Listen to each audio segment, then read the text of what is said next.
J'ai eu envie de travailler avec une compositrice parce que j'avais lu dans un rapport sur le cinéma qu'il y avait 2% ou 1% de compositrices qui travaillaient par rapport aux compositeurs. On s'aperçoit que quand on a décidé que ça devait être une femme, par exemple, on trouve en fait plein de gens. Donc je trouve que c'est une démarche complètement légitime de passer par là, voilà, pour que ça avance un petit peu de ce côté-là aussi. Après, un certain nombre de noms qui sont arrivés, et notamment celui de Florencia. Je suis tombé sur Ava, un film dont elle avait signé la bande-son, qui m'avait beaucoup plu, et aussi qu'elle avait travaillé sur Dark Blood, qui avait une tonalité un peu déjà bluegrass, et je me suis dit que c'était la bonne personne, on s'est rencontrés, et puis voilà, dès que j'ai entendu les premières maquettes, c'était bon.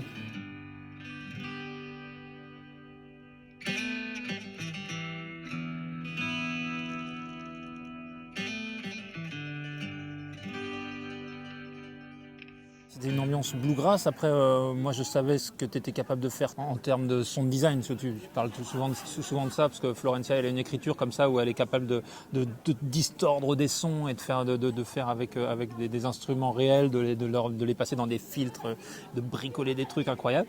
Et donc, je m'attendais à ça aussi pour accompagner le film, notamment dans les aspects un peu dramatiques, quoi. Moi, j'utilisais pas trop la musique jusque-là, et en fait, avec Florencia, j'ai appris à utiliser beaucoup plus la musique dans la dramaturgie.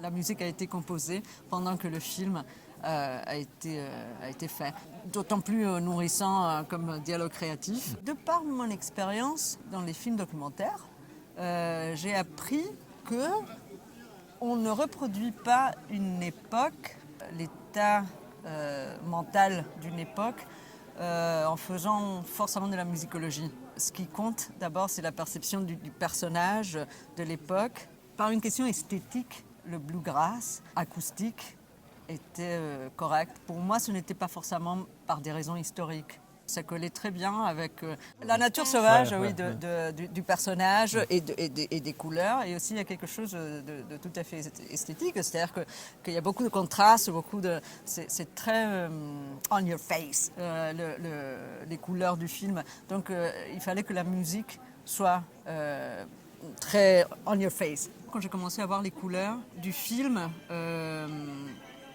j'ai reconsidéré l'orchestration.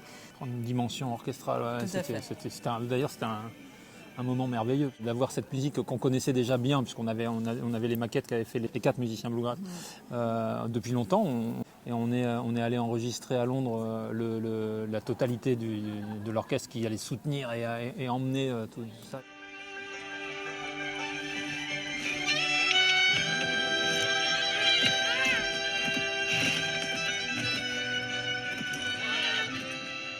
On est arrivé à 10h, ils ont eu la partition entre 10h et 11h. À 11h, ils jouaient, on avait l'impression qu'ils avaient joué ça toute leur vie. J'ai voulu un studio pas trop grand, pas la Reverb de Abbey Road, mais un studio pas suffisamment grand pour la quantité de musique qu'on a mis à l'intérieur. Question qu'ils soient obligés de mettre les micros assez près. Voilà. C'est-à-dire que c'était pas que le choix des musiciens. J'aime bien aussi choisir comment on va les entendre. Dès le début, savoir qu'est-ce qu'on va entendre dans le mix final.